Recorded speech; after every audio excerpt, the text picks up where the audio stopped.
ನಮಸ್ಕಾರ ವೀಕ್ಷಕರೇ, 30 minutes 30 news ವಿಶೇಷ ಬುಲೆಟಿನ್ಗೆ ಸ್ವಾಗತ. ನಾನು ಸೌಮ್ಯ ಮಳಲಿ. ಇವತ್ತು ಇಡೀ ದಿನ ನಡೆದಂತಹ ವಿದ್ಯಮಾನಗಳ ಪ್ರಮುಖ 30 ಸುದ್ದಿಯನ್ನ ಒಂದೊಂದಾಗಿ ನೋಡ್ತಾ ಹೋಗೋಣ. ಕರ್ನಾಟಕ ಮಳೆರಾಯನ ಅಬ್ಬರಕ್ಕೆ ಅಕ್ಷರಶಃ ತತ್ತರಿಸಿದೆ. 21 ಜಿಲ್ಲೆಗಳಲ್ಲಿ 200 ಕೋಟಿಗೂ ಹೆಚ್ಚು ಹಾನಿಯಾಗಿದೆ. 70 ಮಂದಿ ಪ್ರಾಣ ಬಿಟ್ಟಿದ್ದಾರೆ. 507 ಜಾನುವಾರು ಸಾವನ್ನಪ್ಪಿವೆ.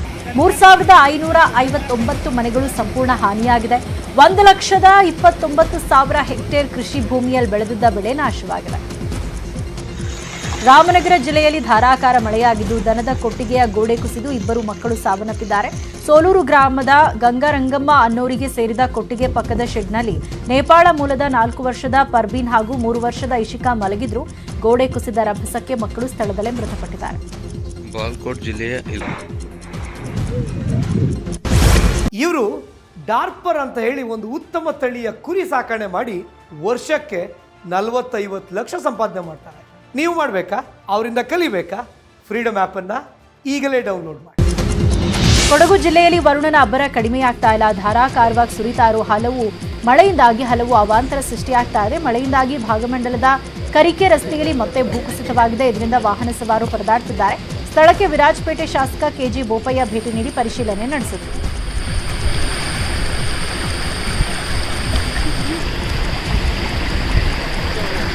ಇನ್ನು ಕೊಡಗಿನ ಬಿರುನಾಣಿ ಗ್ರಾಮದಲ್ಲಿ ಜಲಸ್ಫೋಟ ಆಗಿದೆ. ಬಿರುನಾಣಿಯ ಬೋಸ್ ಎಂಬುವವರ ಕಾಫಿ ತೋಟದಲ್ಲಿ ಜಲಸ್ಫೋಟವಾಗಿದ್ದು ಅಪಾರ ಪ್ರಮಾಣದ ಕಾಫಿ ಬೆಳೆ ನಾಶವಾಗಿದೆ.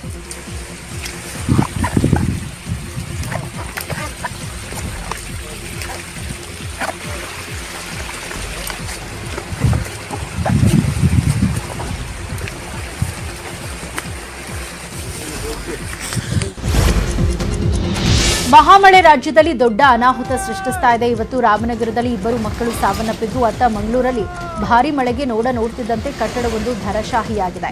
ಕರ್ನಾಟಕ ಕೇರಳ ಗಡಿಭಾಗದ ಸುಂಕದಕಟ್ಟೆ ಈ ಘಟನೆ ನಡೆದಿದೆ. ಇದೇ ಕಟ್ಟಡದಲ್ಲಿ ವರ್ಕಾಡಿ ಪಂಚಾಯತ್ ಹಾಗೂ ಸ್ಥಳೀಯ ಬಿಜೆಪಿ ಕಚೇರಿಯೂ ಇತ್ತು. ಸದ್ಯ ಕಟ್ಟಡ ಬೀಳುವ ದೃಶ್ಯ ಸಖತ್ ವೈರಲ್ ಆಗ್ತಿದೆ.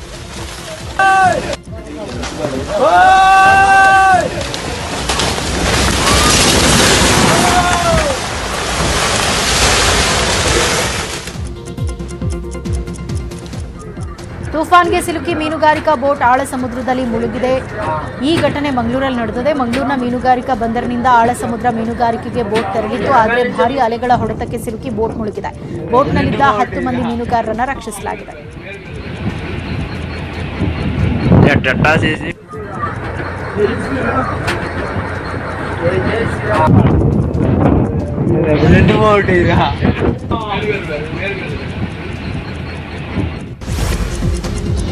ಯಾದಗಿರಿ ಜಿಲ್ಲೆಯ ಮುಷ್ಟೂರು ಗ್ರಾಮಕ್ಕೆ ಮಳೆರಾಯ ದೊಡ್ಡ ಬರೆ ಎಳೆದಿದ್ದಾನೆ. ಭಾರೀ ವರ್ಷಧಾರೆಗೆ ಮುಷ್ಟೂರು ಗ್ರಾಮದಲ್ಲಿ 8 ಮನೆಗಳು ಕುಸಿದಿದೆ.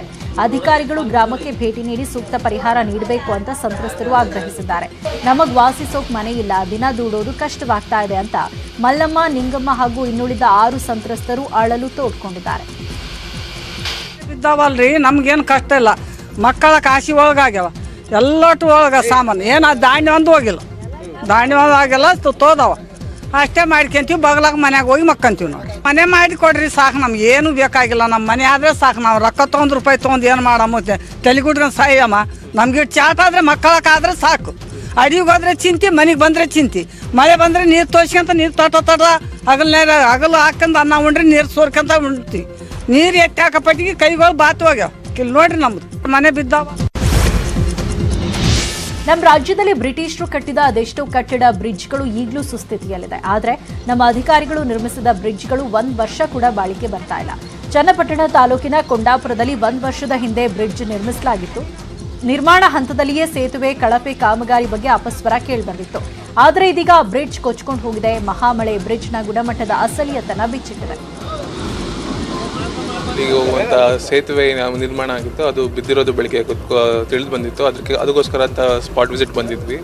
ಅದೇ ಇದೊಂದು 1 ವರ್ಷದಿಂದ ಮಾಡಿರುವಂಥ ಕಾಮಗಾರಿ ಅಂತ ತಿಳಿದು ಬಂದಿದೆ. ಇನ್ನೂ ಯಾರು ಮಾಡಿದ್ದು ಅದು ತಿಳಿದು ಬಂದಿಲ್ಲ.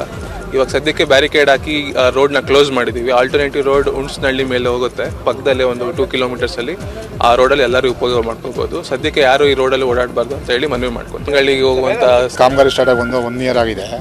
ಸುಮಾರು ಇದು ವೆಚ್ಚ 36 ಲಕ್ಷಕ್ಕೆ ಟೆಂಡರ್ ಆಗಿರೋಂಥದ್ದು. ಇದು ಉಪಗುತ್ತಿಗೆ ತಗೊಂಡಿರುವಂಥ ಇಲ್ಲ ಸ್ಥಳೀಕರಾದಂಥ ಶ್ರೀಧರ್ KP ಅಂತವರು. ಇದು ಆಲ್ರೆಡಿ ಹಿಂದೆನೂ ಕೂಡ ದೂರು ಕೊಟ್ಟಿದ್ವಿ ಕಳಪೆ ಕಾಮಗಾರಿ ಎಂದು. ಈಗ ಆಲ್ರೆಡಿ ಕಾಮಗಾರಿ ಮಾಡಿ ಈಗ ಆಲ್ರೆಡಿ ಕಳಪೆ ಕಾಮಗಾರಿಯನ್ನು ಕೂಡಿದ್ದು ಇದು ದುರಸ್ತಿ ಕಾರಣವಾಗಿದೆ. ಇದ್ರ ಬಗ್ಗೆ ಸೂಕ್ತ ಕ್ರಮ ಕೈಗೊಂಡು ಈಗ ಅದನ್ನು ಇದು ಮಾಡಬೇಕು ಅಂತೇಳಿ. ಆಲ್ರೆಡಿ ಈಗ ಮಳೆ ಬಂದು ಎಲ್ಲ ಈಗ ಜಾಸ್ತಿ ನೀರು ಫೋರ್ಸ್ ಜಾಸ್ತಿ ಆಗಿ ಕುಸ್ತಿದೆ, ಸೇತುವೆ ಕುಸ್ತಿದೆ. ಈಗ ಇಲ್ಲಿಂದ ಸಂಪರ್ಕ ಕಡಿತಗೊಂಡಿರೋದ್ರಿಂದ ಈಗ ಹುಣಸನಹಳ್ಳಿ ಬಳಸ್ಕೊಂಡು ಸುಮಾರು ಅರ್ಧ ಕಿಲೋಮೀಟ್ರಲ್ಲಿ ಹೋಗುವಂಥ ರಸ್ತೆ ಇದ್ದಂಥದ್ದು ಈಗ 5ರಿಂದ 6 ಕಿಲೋಮೀಟ್ರ್ ಬಳಸ್ಕೊಂಡು ಹೋಗುವಂಥದ್ದು ಇದೆ. ಕೊಡಗು ಜಿಲ್ಲೆಯಲ್ಲಿ ನಿರಂತರವಾಗಿ ಮಳೆ ಸುರಿತಾ ಇದ್ದು ಗುಡ್ಡದ ಮಣ್ಣು ರಸ್ತೆಗಳು ಕುಸಿತಾನೇ ಇದೆ. ಕಾವೇರಿ ನದಿ ಅಪಾಯದ ಮಟ್ಟ ಮೀರಿ ಹರಿತಾ ಇದ್ದು ಮಡಿಕೇರಿ ತಾಲೂಕಿನ ಕೊಟ್ಟಮುಡಿ ಬಳಿ ಬೆಟ್ಟಗೇರಿ ರಸ್ತೆ ಕುಸಿದಿದೆ. ಇದರಿಂದ ನಾಪೋಕ್ಲು ಮಡಿಕೇರಿ ರಸ್ತೆ ಸಂಚಾರ ಬಂದ್ ಆಗುವ ಆತಂಕ ಎದುರಾಗಿದೆ. ಕುಸಿತಾ ಇರುವ ಸ್ಥಳಕ್ಕೆ ಮರಳು ಚೀಲ ಅಳವಡಿಸಲಾಗ್ತಾ ಇದೆ. ಗೊತ್ತಾರಾಗಿ ನೋಡಿ ಎಷ್ಟು ಇದಿದೆ ಅಂತ ಅಷ್ಟೇ. ಒಂದು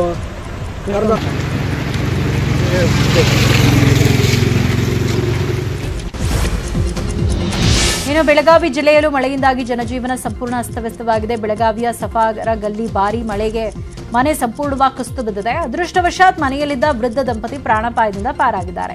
75 ವರ್ಷದ ಬಸವರಾಜ ಹಂಗರಕಿ 70 ವರ್ಷದ ಪತ್ನಿ ಶಂಕರವ್ವ ಹಂಗರಕಿ ಮನೆಯಲ್ಲಿ ವಾಸವಾಗಿದ್ರು. ಶಂಕರವ್ವ ಚಹಾ ಮಾಡ್ತಿದ್ದಾಗ ಮನೆಯ ಮೇಲ್ಚಾವಣಿ ಕುಸಿದಿದೆ. ತಕ್ಷಣವೇ ವೃದ್ಧ ದಂಪತಿ ಮನೆಯಿಂದ ಹೊರಗೆ ಓಡ್ ಬಂದು ಪ್ರಾಣ ಉಳಿಸಿಕೊಂಡಿದ್ದಾರೆ.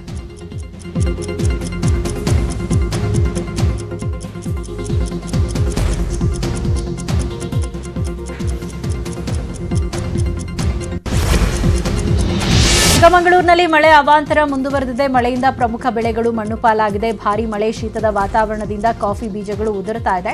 ಮಣ್ಣು ಪಾಲಾಗ್ತಾ ಇರೋ ಬೆಳೆಗೆ ಸೂಕ್ತ ಪರಿಹಾರ ನೀಡುವಂತೆ ಕೊಪ್ಪ, ಶೃಂಗೇರಿ, ಕೊಪ್ಪ, ಮೂಡಿಗೆರೆಯ ಕಾಫಿ ಬೆಳೆಗಾರರು ಆಕ್ರೋಶ ವ್ಯಕ್ತಪಡಿಸಿದ್ದಾರೆ. ನೀವು ಬಾಡಿಗೆ ಮನೆಗೆ ಎಷ್ಟು ದಿವಸ ನಾವು ದುಡ್ಡು ಬಾಡಿಗೆ ಅಮೌಂಟನ್ನು ಹಾಕ್ತೀವಿ ಅಂದರು ಇಲ್ಲಿ ತನಕ ಯಾವುದೂ ಮಾಡಲಿಲ್ಲ.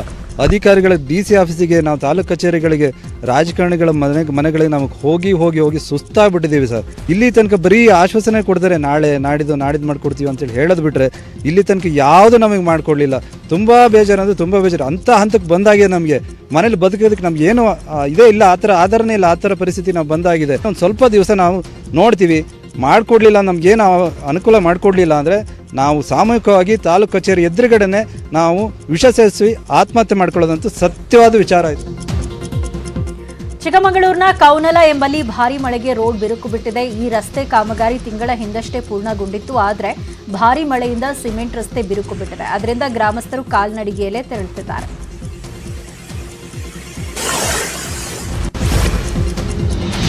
ಮಳೆರಾಯ ಅನ್ನದಾತನಿಗೆ ಬರೆ ಎಳೆದಿದ್ದಾನೆ. ಗದಗ ಜಿಲ್ಲೆಯ ಸೋಗಿವಾಳದಲ್ಲಿ ಗೋವಿನ ಜೋಳದ ಬೆಳೆ ಜಲಾವೃತವಾಗಿದೆ. ಎಕರೆಗೆ 15ರಿಂದ 20 ಸಾವಿರ ಖರ್ಚು ಮಾಡಿ ಬೆಳೆದಿದ್ದ ಗೋವಿನ ಜೋಳದ ಬೆಳೆ ಹಾನಿಯಾಗಿದ್ದು ರೈತರು ಕಂಗಾಲಾಗಿದ್ದಾರೆ. ಹಾನಿಯಾದ ಬೆಳೆ ಕಂಡು ರೈತರು ಗೋಳಾಡ್ತಾ ಇದ್ದಾರೆ. ಸೋಗಿವಾಳ ಗ್ರಾಮದಲ್ಲಿ ಗೋವಿನ ಜೋಳ ಮಾತ್ರ ಅಲ್ಲ, ಹೆಸರು, ಶೇಂಗಾ ಬೆಳೆಗಳಿಗೂ ಹಾನಿಯಾಗಿದೆ. ಆದರೂ ಕೃಷಿ ಹಾಗೂ ಕಂದಾಯ ಇಲಾಖೆ ಅಧಿಕಾರಿಗಳು ಬಾರದಿದ್ದಕ್ಕೆ ರೈತರು ಕಿಡಿಕಾರ್ತಿದ್ದಾರೆ. ಕೊಪ್ಪಳ ಜಿಲ್ಲೆಯ ತುಂಗಭದ್ರಾ ಜಲಾಶಯದಿಂದ ಅಪಾರ ಪ್ರಮಾಣದ ನೀರನ್ನು ನದಿಗೆ ಬಿಡಲಾಗಿದೆ. ಜಲಾಶಯ ಮುಂಭಾಗದಲ್ಲಿರೋ ಕಿರು ಸೇತುವೆಯ ಮೇಲೆ ಪ್ರವಾಸಿಗರು ಹುಚ್ಚಾಟ ಮೆರೆದಿದ್ದಾರೆ. ಜಲಾಶಯ ವೀಕ್ಷಿಸಲು ಯುವಕರು, ಮಹಿಳೆಯರು ಮಕ್ಕಳನ್ನ ಕರ್ಕೊಂಡು ಬಂದಿದ್ರು. ಅಪಾಯವನ್ನ ಲೆಕ್ಕಿಸದೆ ಕಿರು ಸೇತುವೆಯ ಮೇಲೆ ನಿಂತು ಪ್ರವಾಸಿಗರು ಸೆಲ್ಫಿ ತಗೊಂಡು ಹುಚ್ಚಾಟ ಮೆರೆದಿದ್ದಾರೆ.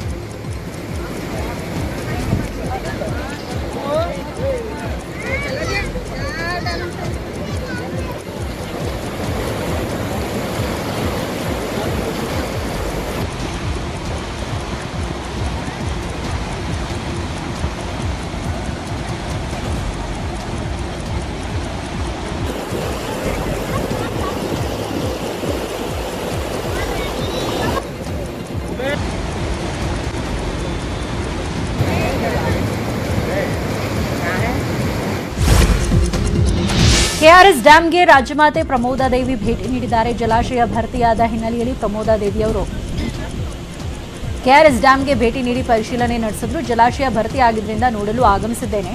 ಇಲ್ಲಿಂದ ವಾಪಸ್ ಹೋಗಲು ಮನಸ್ಸಾಗ್ತಾ ಇಲ್ಲ. ಅತಿವೃಷ್ಟಿಯಿಂದ ಯಾರಿಗೂ ತೊಂದರೆ ಆಗದೇ ಇರಲಿ ಅಂತ ಪ್ರಾರ್ಥಿಸ್ತೇನೆ ಅಂತ ಹೇಳಿದರು.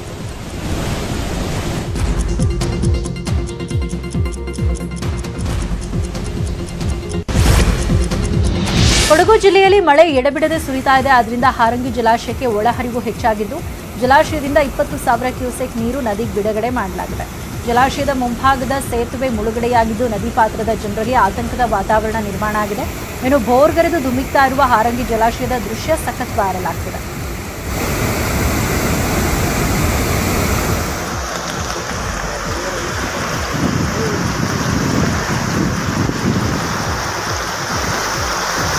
ಪ್ರಸಿದ್ಧ ಪ್ರವಾಸಿ ತಾಣ ಭಾರತದ ನಯಾಗರ ಅಂತಾನೆ ಕರೆಯುವ ಹನೂರು ತಾಲೂಕಿನ ಹೊಗೇನಕಲ್ ಜಲಪಾತ ಮಳೆಯ ಆರ್ಭಟಕ್ಕೆ ಹರಿತಾ ಇರುವ ನೀರಿನ ಪ್ರಮಾಣಕ್ಕೆ ಕಣ್ಮರೆಯಾಗಿದೆ. ಜಲಪಾತದ ಮೇಲೆ ನೀರು ಹರಿತಾ ಇರೋದ್ರಿಂದ ಜಲಪಾತವೇ ಮುಳುಗಡೆಯಾಗಿದೆ. ಕಾವೇರಿ ಜಲಾನಯನ ಪ್ರದೇಶದಲ್ಲಿ ಕಳೆದ 3 ದಿನದಿಂದ ಭಾರೀ ಮಳೆಯಾಗ್ತಾ ಇದೆ. ಕಾವೇರಿ ಹೊರಹರಿವು ಕೂಡ ಹೆಚ್ಚಾಗಿದೆ. ಅದರಿಂದ ಜಲಪಾತವೇ ಸಂಪೂರ್ಣ ಮುಳುಗೋಗಿದೆ. ಸತತವಾಗಿ ಸುರಿತಾ ಇರುವ ಮಳೆಯಿಂದ ತುಮಕೂರಿನ ಕುಣಿಗಲ್ ಕೆರೆ ಭರ್ತಿಯಾಗಿದೆ. ಕೆರೆ ಕೋಡಿ ಬಿದ್ದು ಹರಿತಾ ಇದೆ. ಹರಿತಾ ಇರುವ ನೀರನ್ನ ನೋಡಲು ಜನಸಾಗರವೇ ಬರ್ತಾ ಇದೆ. ಮೈದುಂಬಿ ಹರಿತಾ ಇರುವ ಕುಣಿಗಲ್ ಕೆರೆಯ ವಿಹಂಗಮ ನೋಟ ಡ್ರೋನ್ ಕ್ಯಾಮೆರಾದಲ್ಲಿ ಸೆರೆಯಾಗಿದೆ.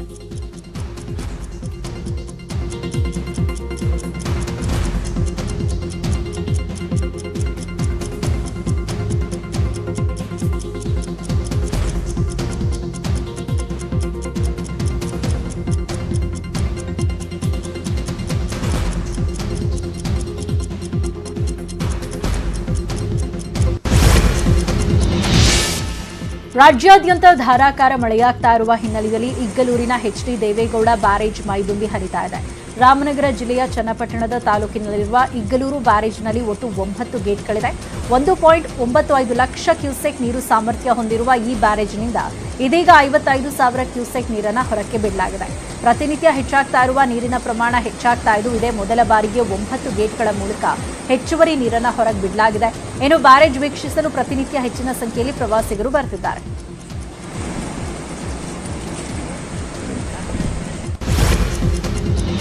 ವಿಶ್ವವಿಖ್ಯಾತ ನಂದಿಗಿರಿ ಧಾಮಕ್ಕೆ ಪ್ರವಾಸಿಗರ ದಂಡು ಹರಿದು ಬರ್ತದೆ. ವೀಕೆಂಡ್ನಲ್ಲಿ ಗಿರಿಯ ಮುಂಜಾನೆಯ ಸೊಬಗು ಸವಿಯಲು ಪ್ರವಾಸಿಗರು ಆಗಮಿಸಿದ್ರು. ಮಂಜಿನ ಹನಿಗಳ ಆಹ್ಲಾದಕರ ವಾತಾವರಣದಲ್ಲಿ ಪ್ರವಾಸಿಗರು ಮಿಂದೆದ್ರು. ಆದರೆ ಯಾವ ಪರಿ ಮಂಜು ಮುಸುಕಿತ್ತು ಅಂದ್ರೆ ಸೂರ್ಯೋದಯವೇ ಕಾಣಿಸಲಿಲ್ಲ. ನಾನಿಲ್ಲಿ ಬಂದಿರೋದು ಫಸ್ಟ್ ಟೈಮು. ನಂಗೆ ಏನು ಗೊತ್ತಿರಲಿಲ್ಲ ಹೆಂಗಿತ್ತು ಅಂತ. ಇಲ್ಲಿ ಬಂದಮೇಲೆ ಮೈಂಡ್ ಒಂಥರ ಫ್ರೆಶ್ ಆಗ್ತಾ ಇದೆ, ಫ್ರೆಶ್ನೆಸ್ ಅನಿಸ್ತಾ ಇದೆ. ಎಲ್ಲ ಮೋಡ ತುಂಬ್ಕೊಂಡು ಬಿಟ್ಟಿದೆ, ಏನು ಕಾಣಿಸ್ತಾ ಇಲ್ಲ. ಇಲ್ಲಿ ಒಂಥರ ಚೆನ್ನಾಗಿ ಅನಿಸ್ತಾ ಇದೆ. ಮಂತ್ಲಿ ಒನ್ಸು ಒಂದೊಂದು ಕಡೆ ಟ್ರೆಕ್ಕಿಂಗ್ ಹೋಗ್ತಾ ಇದೀವಿ. ಸೊ ಈ ಸಲ ನಾವಿಲ್ಲಿ ಈ ಸೀಸನಲ್ಲಿ ತುಂಬ ಚೆನ್ನಾಗಿರುತ್ತೆ ಅಂತ ನಾವಿಲ್ಲಿ ಆಯ್ಕೆ ಮಾಡ್ಕೊಂಡಿದ್ದೀವಿ. ಬಟ್ ಇಲ್ಲಿ ತುಂಬ ಚೆನ್ನಾಗಿದೆ. ಇದೊಂದು ಬಡವರ ಊಟಿ ಅಂತ ಹೇಳಿದ್ರೆ ತಪ್ಪಾಗ್ಲಾರ್ದು. ಅಷ್ಟು ಎಂಜಾಯ್ ಮಾಡ್ತೀವಿ. ಇಲ್ಲಿ ಅರ್ಲಿ ಮಾರ್ನಿಂಗ್ 5:30 to 6:30 ಒಳಗಡೆ ಬಂದರೆ. ಮಾಜಿ ಸಭಾಪತಿ ವಿಧಾನ ಪರಿಷತ್ ಸದಸ್ಯ ಬಸವರಾಜ ಹೊರಟ್ಟಿ ಕಾರು ಬೈಕ್ಗೆ ಡಿಕ್ಕಿ ಹೊಡೆದಿದೆ. ಈ ಘಟನೆ ಹುಬ್ಬಳ್ಳಿಯ ಬಿವಿಬಿ ಕಾಲೇಜ್ ಆವರಣದಲ್ಲಿ ನಡೆದಿದೆ. ಅಪಘಾತದಲ್ಲಿ ಗಾಯಗೊಂಡಿರೋ ಬೈಕ್ ಸವಾರನನ್ನ ಕಿಮ್ಸ್ ಆಸ್ಪತ್ರೆಗೆ ದಾಖಲಿಸಲಾಗಿದೆ. ಸ್ಥಳಕ್ಕೆ ಪೊಲೀಸರು ಭೇಟಿ ನೀಡಿ ಪರಿಶೀಲನೆ ಮಾಡಿದ್ರು. ಅದೃಷ್ಟವಶಾತ್ ದೊಡ್ಡ ಅನಾಹುತ ತಪ್ಪಿದೆ.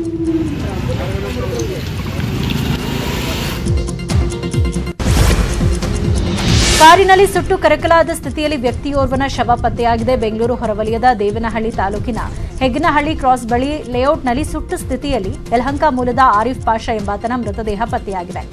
KA 05MH9131 ಸಂಖ್ಯೆಯ ಕಾರು ಸುಟ್ಟು ಹೋಗಿದೆ. ಗ್ರಾಮಸ್ಥರು ಸುಟ್ಟು ಕರಕಲಾಗಿದ್ದ ಕಾರ್ ಕಂಡು ಪೊಲೀಸರಿಗೆ ಮಾಹಿತಿ ನೀಡಿದ್ದಾರೆ. ವಿಶ್ವನಾಥಪುರ ಪೊಲೀಸರು ಪ್ರಕರಣ ದಾಖಲಿಸಿಕೊಂಡು ತನಿಖೆ ನಡೆಸುತ್ತಿದ್ದಾರೆ. ಚಾಮರಾಜಪೇಟೆ ಈದ್ಗಾ ಮೈದಾನ ವಿವಾದ ಬಹುತೇಕ ಅಂತ್ಯವಾಗೋ ಸಾಧ್ಯತೆ ಇದೆ. ಮೈದಾನ ಕಂದಾಯ ಇಲಾಖೆಗೆ ಸೇರಿದ್ದು ಅಂತ ಬಿಬಿಎಂಪಿ ಆದೇಶ ಹೊರಡಿಸುತ್ತಿದ್ದಂತೆ ಚಾಮರಾಜಪೇಟೆ ನಾಗರಿಕರ ಒಕ್ಕೂಟ ವೇದಿಕೆ ಸಿಹಿ ಹಂಚಿ ಸಂಭ್ರಮಾಚರಣೆ ನಡೆಸಿತು. ಬಳಿಕ ಚಾಮರಾಜಪೇಟೆ ನಾಗರಿಕ ಒಕ್ಕೂಟ ವೇದಿಕೆ ಅಧ್ಯಕ್ಷ ರಾಮೇಗೌಡ ನ್ಯೂಸ್ 18ಗೆ ಪ್ರತಿಕ್ರಿಯೆ ನೀಡಿದ್ರು. ತಮ್ಮ ಖುಷಿ ಹಂಚಿಕೊಂಡರು. ಮಾಡಬೇಕು ಅಂತ ಅಂದ್ಬಿಟ್ಟು ಬಹಳನೇ ಒಂದು ಮಹಾತಾಯಿ ಬಲಿದಾನ ಕೂಡ ಆಗಿದ್ದಾರೆ. ಇವತ್ತು ಜಯ ಬಂದಿದೆ. ಸತ್ಯಮೇವ ಜಯತೆ, ಅದಂತೂ ಸತ್ಯ. ಧರ್ಮೋ ರಕ್ಷಿತ ರಕ್ಷಿತಃ ವಿಜಯೀ ಭವ.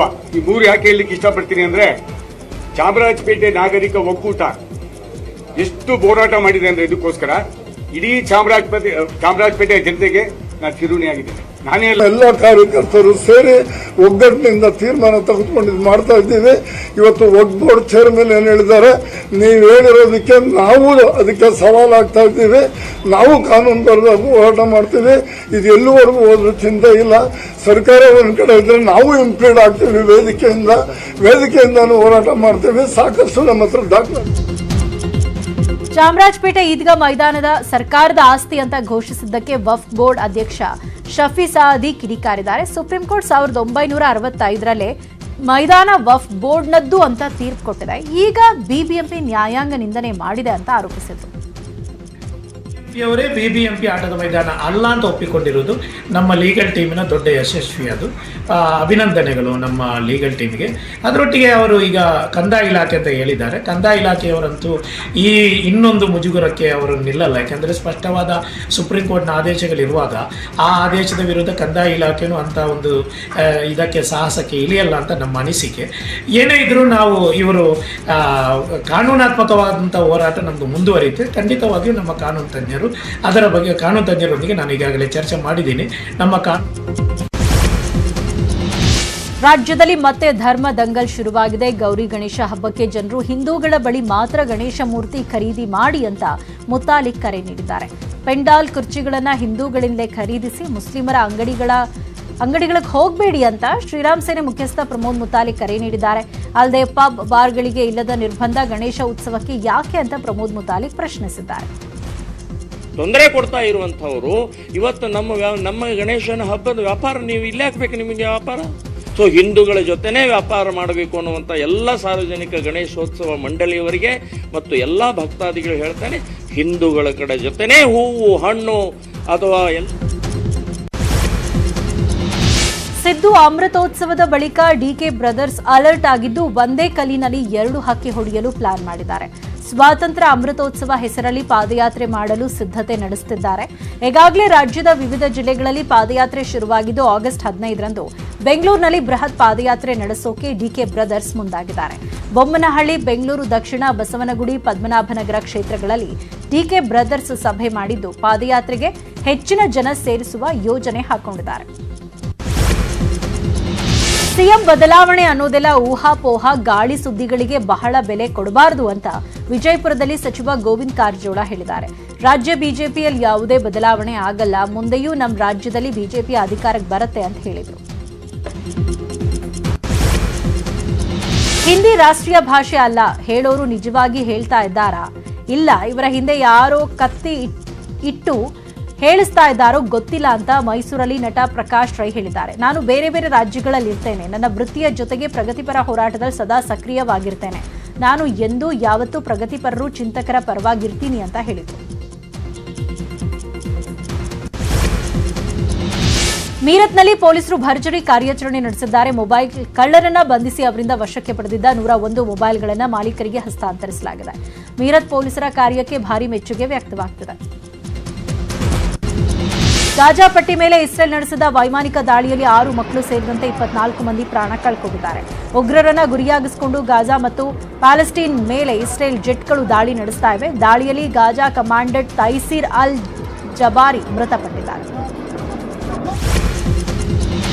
ದಕ್ಷಿಣ ಕನ್ನಡ ಜಿಲ್ಲೆಯ ಸೂರತ್ಕಲ್ನಲ್ಲಿ ಹತ್ಯೆಗೀಡಾದ ಫಾಜಿಲ್ ಸ್ಮರಣಾರ್ಥವಾಗಿ 4 ಕಡೆ ರಕ್ತದಾನ ಶಿಬಿರ ಏರ್ಪಡಿಸಲಾಗಿತ್ತು. ಉಳಾಯಿಬೆಟ್ಟು, ಅಮ್ಮುಂಜೆ, ಉಳ್ಳಾಳ, ಪುತ್ತೂರ್ನ ಬ್ಲಡ್ ಹೆಲ್ಪ್ ಲೈನ್ ಕರ್ನಾಟಕ ಸಂಸ್ಥೆಯಿಂದ ರಕ್ತದಾನ ಶಿಬಿರ ನಡೆಯಿತು. ಫಾಜಿಲ್ ಸ್ಮರಣಾರ್ಥ 100 ಜನರು ರಕ್ತದಾನ ಮಾಡಿದರು. ಆಗಸ್ಟ್ 11ರಂದು ಭಾರತ ರಾಖಿ ಹಬ್ಬ ಆಚರಿಸಲಿದೆ. ರಾಖಿ ಹಬ್ಬಕ್ಕೆ ಕೆಲ ದಿನಗಳಿರುವಾಗಲೇ ಪ್ರಧಾನಿ ನರೇಂದ್ರ ಮೋದಿಗೆ ಪಾಕಿಸ್ತಾನ ಮೂಲದ ಸಹೋದರಿ ಖಮರ್ ಮೊಹಿಸಿನ್ ಶೇಖ್ ರಾಖಿ ಕಳುಹಿಸಿದ್ದಾರೆ. ಪ್ರಧಾನಿ ಮೋದಿಗೆ ದೀರ್ಘಾಯುಷ್ಯ, ಆರೋಗ್ಯ ಭಗವಂತ ಕರುಣಿಸಲಿ. ಇಷ್ಟೇ ಅಲ್ಲ, 2024ರ ಚುನಾವಣೆಯಲ್ಲಿ ಮೋದಿ ಮತ್ತೆ ಪ್ರಧಾನಿಯಾಗಬೇಕು ಅಂತ ಶೇಖ್ ಶುಭ ಹಾರೈಸಿದ್ದಾರೆ.